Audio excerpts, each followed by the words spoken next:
Oh my gosh. So here we go. Boom, boom, boom. Doom, doom, doom. Biden and Trump and black voters, right? It's quite off the chain. There, it's like a little bit of a fight going on.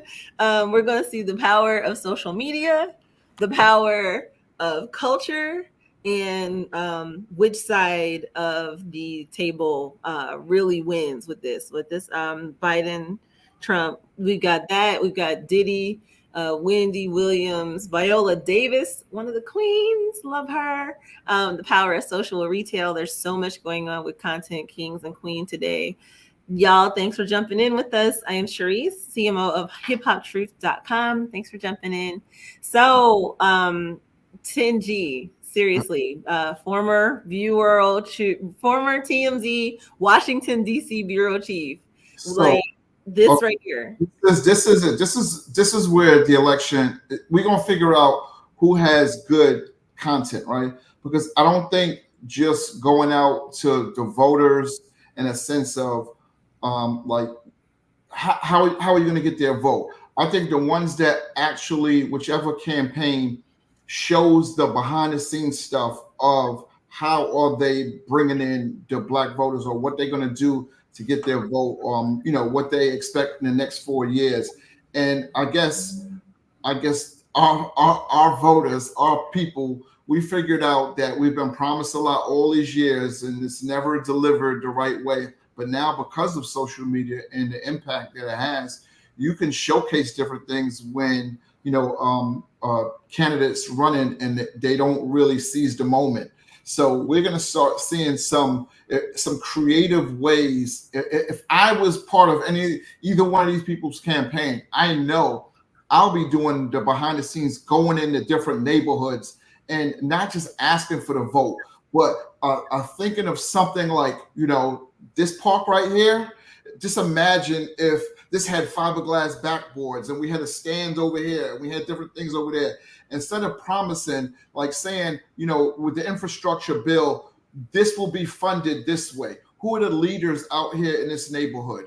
This is who I want out here, and we talk. So I guess on hands and showcasing it with content to show like the social media environment, and then it's going to be geotagged for that area, that specific area, and the people are going to see.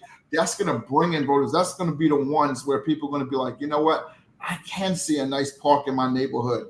I was on the fence about who to vote for, but damn, that new park with fiberglass backboards and my kid playing in there in the summer league basketball tournament, they might win me over for a vote, because it's something that's going to impact me right away, my community. And this is what's going to they're going to have to do it. It's going to be a lot of going into the neighborhoods and getting that, not the big black leaders that you come out and they stump for you and, they promise this or promise that. People are tired of that now. They want to see the real ones out there. They want to see the behind the scenes people who really run the neighborhoods, who are, part of that cloth. And I'm seeing whoever creates content around that is going to do real good. So it's crazy. Like, I think you're right. They were talking on on the news recently about how, like, they were like, so what should the Biden campaign do? Because there's this report, I think that Trump's, pulling people from the black community, and they're like, well, he needs to do what he's doing, but talk about it, like show the receipts, like show the things that he's doing, for jobs, for HBCUs, for blue collar jobs, to try to bring blue collar jobs to New Energy and things like that. The interesting thing, I think, for content creators is this is a really great content test that we are watching, specifically relevant to the black community, because on one side of it, you've got a former president who gets up and he's got like rappers who got cases next to him on stage. And then you've got a former vice president in Joe Biden that's getting up and he's got, traditional social activists, civil rights leaders, and senator and current senators, well, especially representatives, on stage next to him. And it's really a similar crossroads that we're watching and awakening that we're seeing with hip hop. with we're gonna talk later, so y'all stay with us. We're gonna talk in a bit about the Diddy thing. But listen to what you said, right? This is the prime example. You said Trump had rappers on stage with him who have records. Biden had I guess former, now congressmen, senators, political people, leaders in the community, stuff like that. One is doing something totally different that we never seen before, and the other is doing the same old, right? What works, and it's interesting because we can look at it as Biden won with that last time, but this is different. And just as you look at Trump taking chances, went and spoke at a different event where he wasn't welcome last week. So he's going into the Lions Den, however, what's the term for it? We're going somewhere where you're not even wanted. So I like even Trump going to the Bronx. So I think getting uncomfortable is going to be something both of them are going to have to do. That's another great one for our content creators. So y'all that are watching us, like even presidents, former presidents, literal people, 2 people that are on screen right now have sat in the seat considered leader of the free world, right? So when you're thinking, oh, do I want to take a risk with my content? Oh, do I want to take a risk with my message? They are both needing to get out and do things that are very uncomfortable for their brand and the way they've approached, especially the Black community in the past. You see typically Democrats, we've seen it with Michelle Obama and Black, glitterati Black leadership. It's been they go low, we go high, we go the high road, we don't get in the trenches. But we saw recently this past week, the Biden campaign having Robert De Niro and Officer Dunn and the others outside of the courthouse, which is using a bit of the culture to get their message to break through the personalized media wall. And we're seeing Republicans, really lean into seeing if they can use trap and use, trap culture and, gangster rap culture to get the Black community. I have a very strong opinion that one of those happens to represent more of who I am as a Black woman. I don't feel that trap and gangster rap represents who I am personally.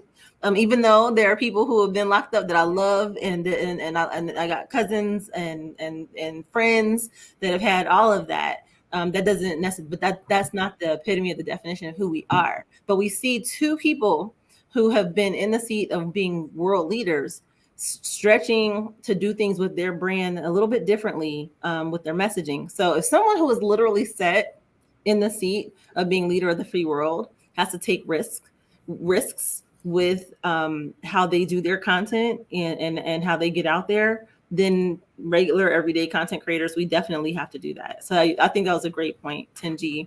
Martin, is there anything you want to jump on this before we jump to the next topic, yo? Yeah, just 2 things. I think that unfortunately I disagree with 10G. I think that the Black folks or the off the radar type of marketing or fringe will say, as you said, that the people that were standing up for Trump are not necessarily people that represent you. While he did get numbers, it didn't help him win any election. So I think both sides have this thing. They keep going after this illusion of who actually comes out and votes and makes a difference. And it's a trap that both are falling into, that content creators themselves can find themselves falling into. It's like, oh, I need to do the hot topic, or I need to do whatever new trend is out to get views. But if you understand who your core audience is and you activate them. I was just watching Marcus Collins. I don't know if both of you remember who he is, but he was a guy that worked for Beyonce, and he wrote a book last year called For the Culture. One of the things he said was before they got Beyonce to the position she was at, they researched and they found the Beehive. They found them. She didn't have them. They were out there, and they went and grabbed them. And he said it was a religious. This is on his Instagram. He said there was a religious experience. It was like going to church. He was like, we were like, whoa. And so what I don't see Trump doing is going back to his core value audience. A lot of them are starting to break off. He got booed 2 weeks last weekend at the Libertarian conference. That's not his audience. They're not showing up at the courthouse. As 10G said, guess who's showing up at the courthouse for Trump? The normals, the regulars, and even the guy that showed up 2 days ago. Trump dogged him out while he was talking. Trump was tweeting on Truth Social about the guy that was saying you should support Trump. So, and on the Democrat side, you know what you just said about black women, and guess who's going after black women? Guess who's trying to dismantle the black women vote? The Republicans. And we're seeing that through denouncing sororities. And we believe, according to Black Twitter, allegedly, that that's being funded by somebody on the right going after a core value, whereas Biden's camp hasn't, to me, activated black senior citizens and black women like they should. So I think a lot of times we get distracted and not realizing that we have a core audience. Who's your core audience? Activate that core audience. When things are like this, your core audience comes out like that. But Martin, it's just like, say for instance, like if you want to grow on any social media platform, right? You're gonna there's a different thought on this when it comes to scaling and just servicing your audience, right? If I'm trying to scale and I already know I have let's just say I have 10,000, 15,000 core people on my Instagram that faithfully will watch my posts, comment, engage, and do all that stuff. I already have them. I know what content they want already, right? They're in with me regardless.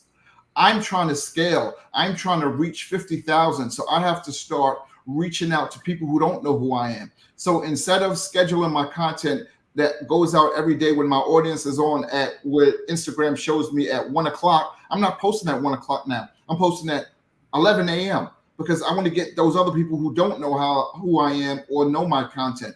So this is what they have to do. If they just reach back and just hold on to the people that they already do have versus trying to reach a different audience and grab into there, you already, like Trump already knows he has a dedicated, a loyal group that's going to post, that's going to vote for him no matter what the outcome is in this trial, whatever it is, they're still going to vote. They might even poll and say they won't. And as soon as they go into their booth, they're going to pull a level for Trump, right?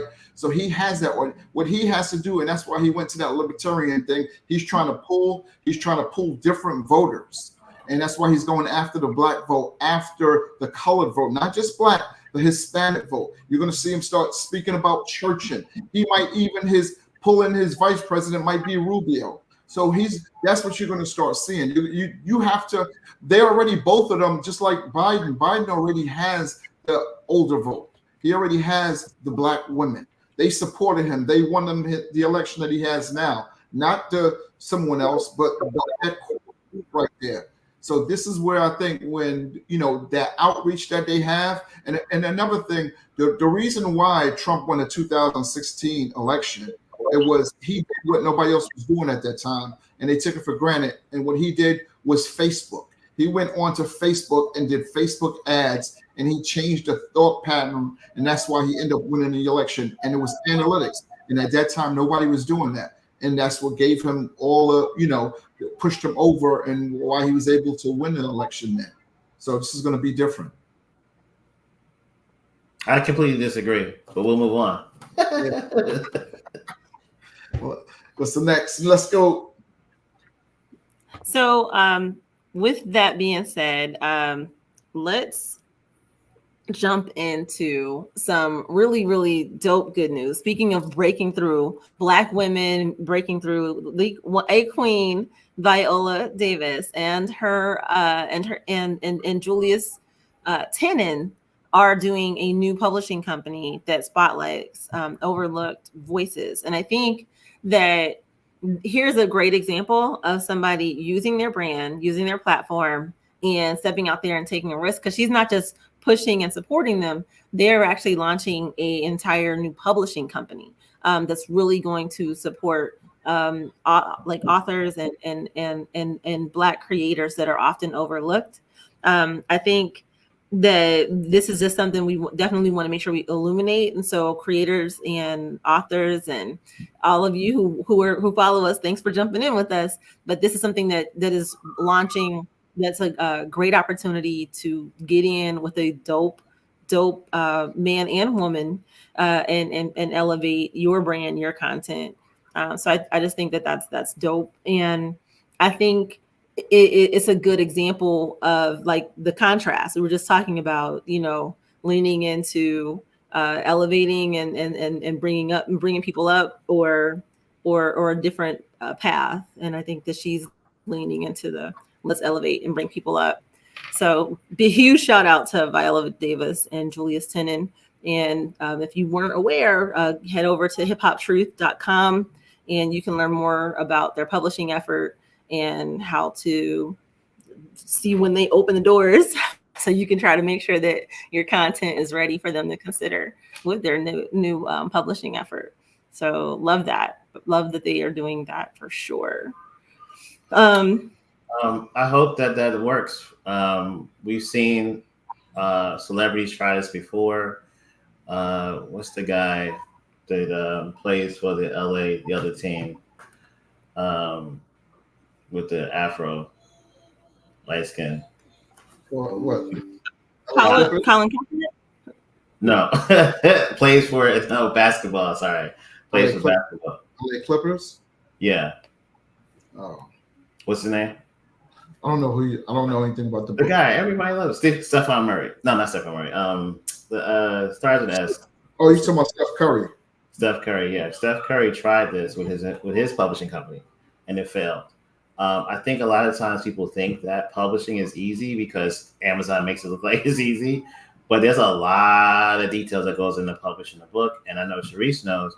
I'm not saying that I wish for this to fail. I'm just saying that I hope that it succeeds, and I will do everything like I did with Steph Curry's company. I brought Steph Curry's company to the Black authors. I promoted it. I helped people get applications into the company and send their manuscripts to his book club. And they promoted some authors that I did send. But at the end of the day, after 12 months, they shut it down because it's a slog. Publishing content requires you're constantly going out there and getting the audience, as we said earlier, what 10G was saying. 10G was like, oh, go over here, go over there. And that's what happens. People try to go after the small audience of romance people or the small audience of sci-fi, and you're constantly have to pull people in. Guess what? That's not the way. That author needs to have that community. Don't give them a book deal unless they got a community. And that's what publishing is. And when you really look at, record labels, publishing any kind of content, music, or whatever, doesn't matter what kind of content it is. It requires a content creator to have a community. Well, I know someone who has done it right, and she's a celebrity, is Reese Witherspoon. And she has a publishing company that is skyrocketing. And what she's doing, the titles that she's purchasing and buying and also putting it out there, they're being picked up for movies. So she already has like a bunch of development deals with authors and books that she has taken in. And she's just like getting many titles and she's crushing it right now. I think she's almost, I want to say, a company's worth over 500 million now. And she's just by 10G, the same thing with the twins, the girls. White women can do that. I mean, the twins that got to the 500 million mark with crappy content. Honestly, this is what's been done all the time. Is that when it comes to Black content, and let's be real, we actually outspend white people on content. But the issue is we're so segmented across all these genres. And there is one thing I love about Sister Davis is that from a social media content creator, she's on it every day. When you go to her Instagram, go to her feed, she is trending or finding somebody. Like yesterday, she trended by saying this sister who's gay said that she felt that her mother defended her when she was a little girl, but everybody all her life said she was ugly.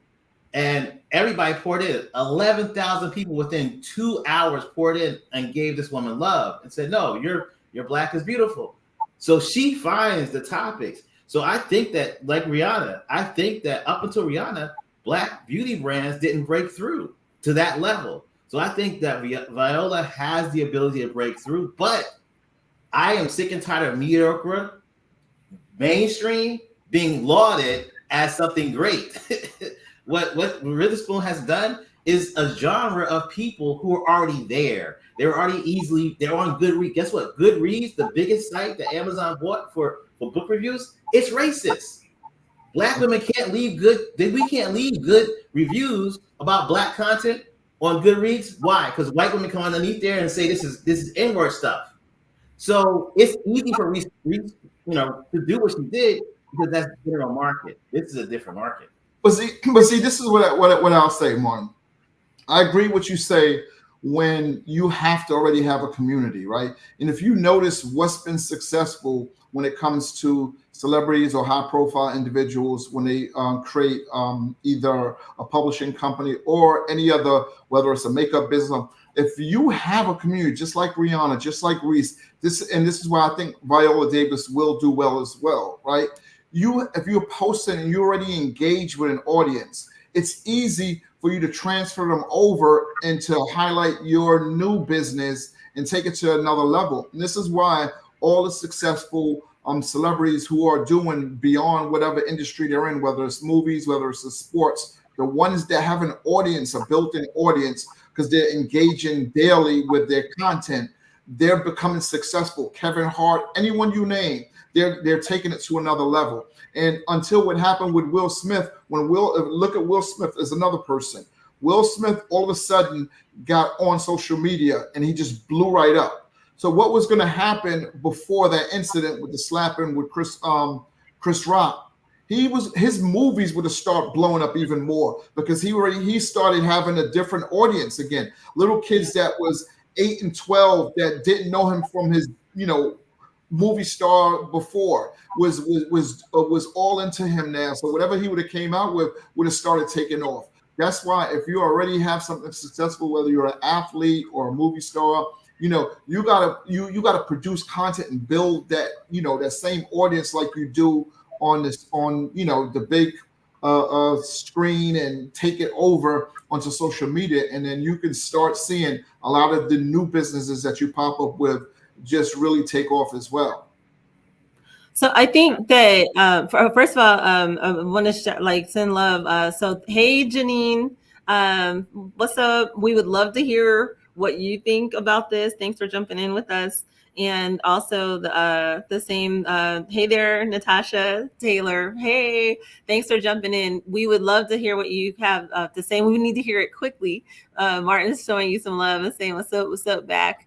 I want to say Janine is from the UK and she's watching us from the UK. She's Video Bosses. She's over on YouTube, has a great YouTube channel. And Natasha is from Nikki's community, the one you were asking about, Deeper Than the Brand. Hey there. That's dope. Thanks for showing us love from across the sea. We love that worldwide. Much, much, much love, Janine and your Video Bosses family. So much love to y'all. Thanks for jumping in with us. We would love to hear what you think about this for sure. But I think what you're both saying is that you got to be consistent content creator. One thing that Will Smith did say, that people might outperform him, but they would not outwork him.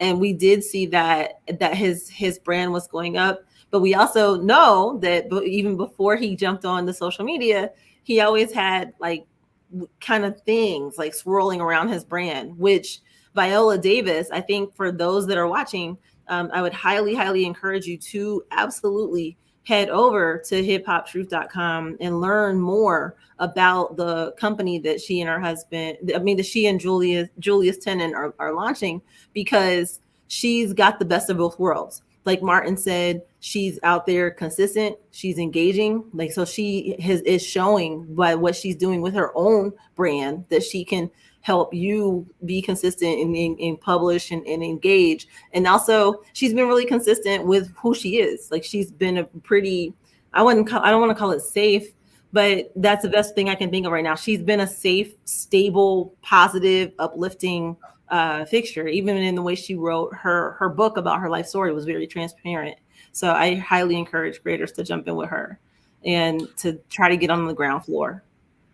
I would say though, I say so to both of you. I would challenge the concept, the norms.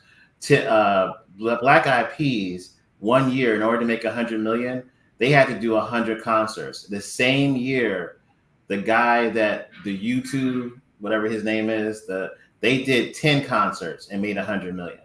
So whenever it comes to Black content or Black content creators, you have to work harder. As Will Smith said, nobody's going to outwork me. You might this, it, but you're not going to outwork me. When it comes to creating content, I think Viola Davis has done something that I would disagree with Sharice, is not as take a lot of risks.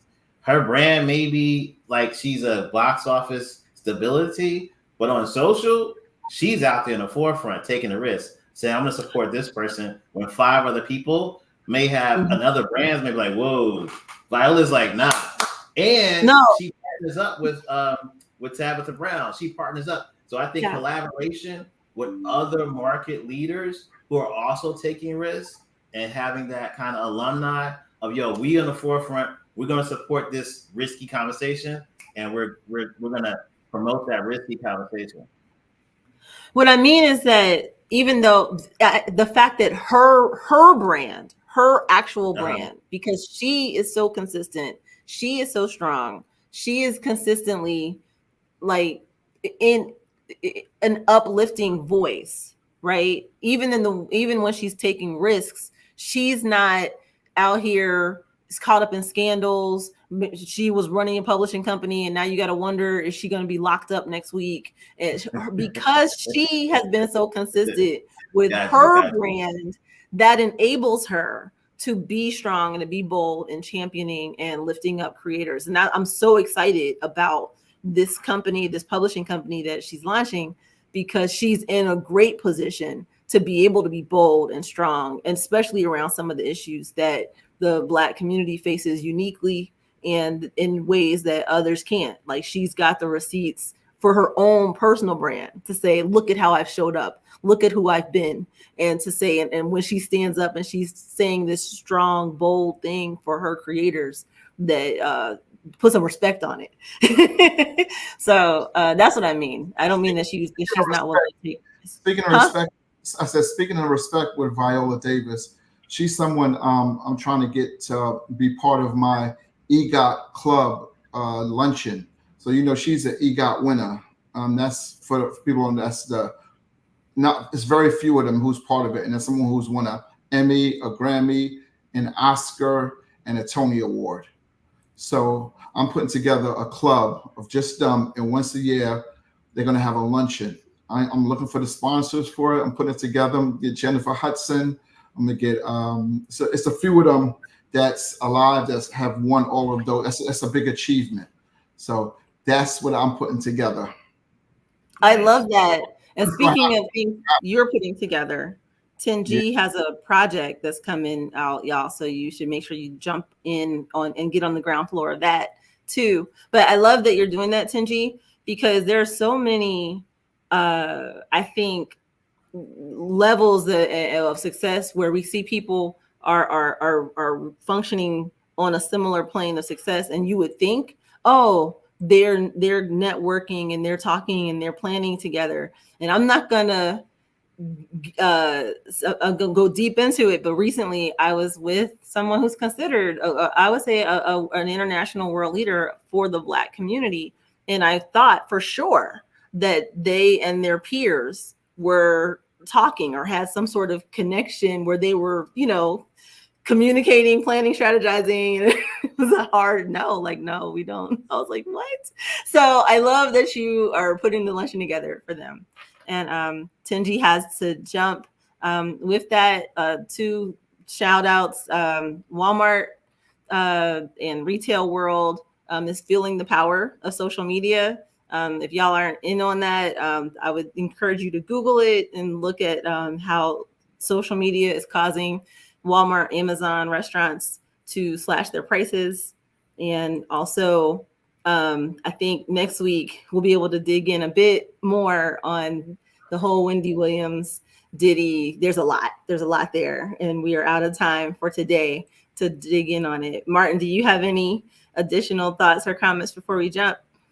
Yeah, I just want folks to really think about their audience. If you take away nothing else from this conversation, is you need to know who your audience is, and that audience needs to feel like you're their personal chef.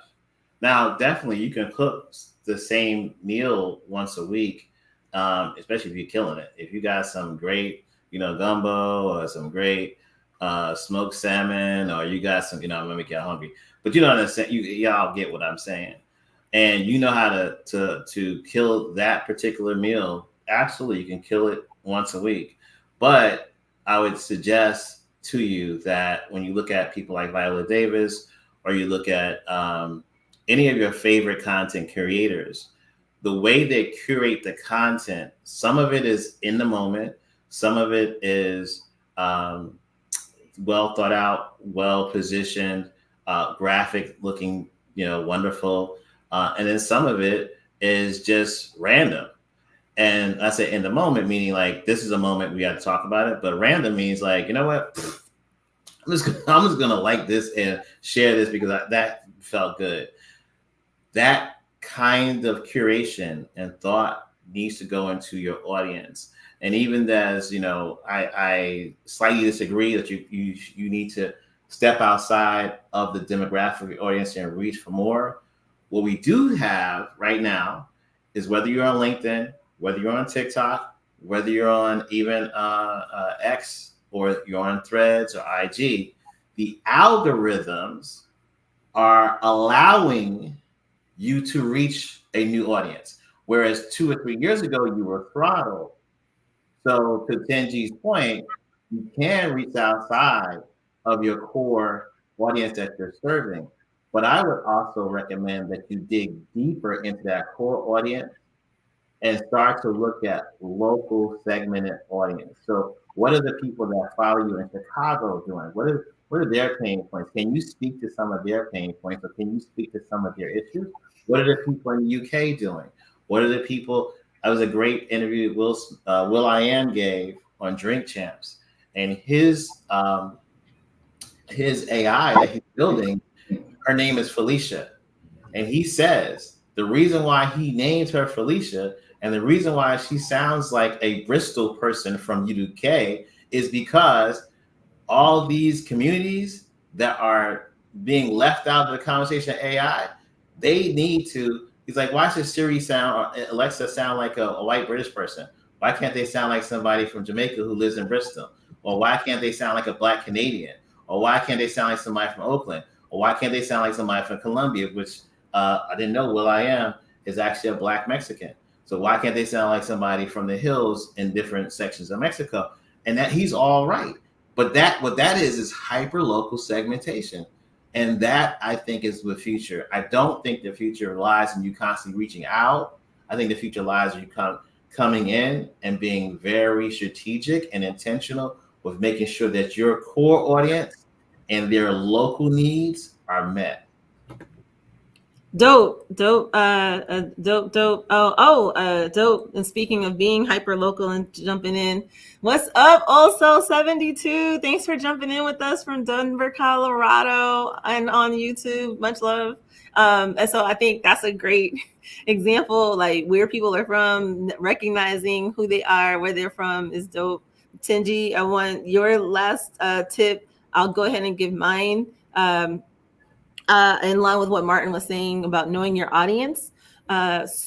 So if you don't take anything else from today, I want you to make sure this is really easy for you to do, and it will help your posts and everything.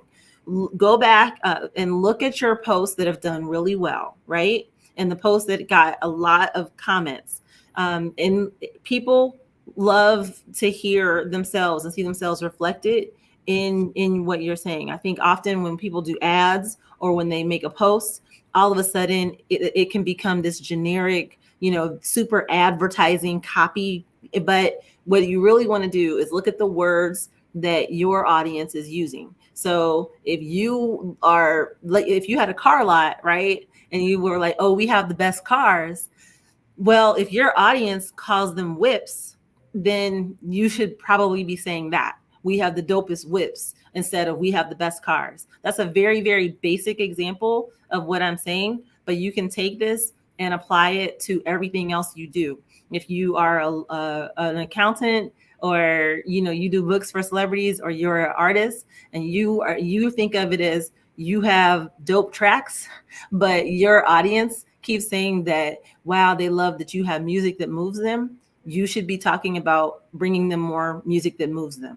If you're an accountant and you're like, yeah, I want to get your financial life, remove your bankruptcies, but your audience is talking about the way their bank account is set up, then that's what you should be talking about. So this is really easy. I just want you to go back and look at your posts where people have comments that are long. Look at the wording that they're using. And then if there are like Facebook groups, or especially Facebook groups, relevant to what you do, go into those groups and look at the long, passionate comments that people left about things, and look at the language that they're using. And that's probably the type of copy that you should be using in your posts and your ads when you create content.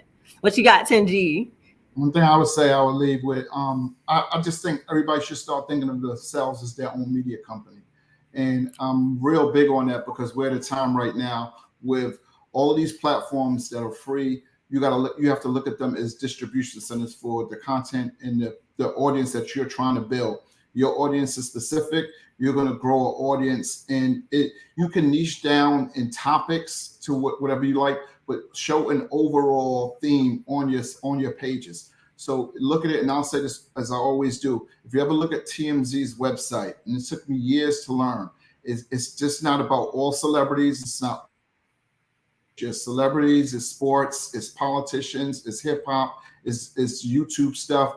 And what they do is they pick away at other people's audience. So this is a way of growing for, if you're trying to scale a different audience, and they get to like you from just not maybe you talk about accounting and that's your major, that's the theme of your page, but you can also do different things to pull in another audience too. So just as a TV station, you are a media company, and what you're putting out there every day, and the consistency and the way you put it out there, people are coming back to your channel, and this is how you grow. It's the same way they did it in legacy media, and it's the same way you're able to do it on social media. And then you start seeing and taking away from all your different platforms. And this is how you generate sales, generate audience, and that know, like, and trust factor, it will always be there. They say a person has to hear you or be a part of something you're doing for at least 7 hours before they purchase from you.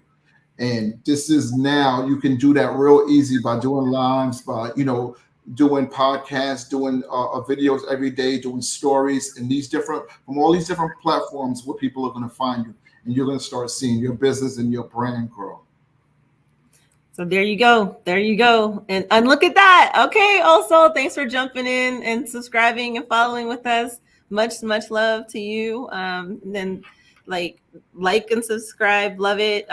Let us know in the comments or DM whatever the thoughts and questions or the hot topics and stories y'all are into. Thanks for rocking with us. We hope you have an awesome day. I like that. Hold on. I like that name called Grown Up Content. I never thought of it from that perspective. Grown up content. I like that. Like that. See, like that. See, like also 72 is like, maybe we need to be talking about, we're gonna bring you grown up content over here. Love it. Thanks for that love, also 72, and for everybody that jumped in with us. Much love, everybody. Have a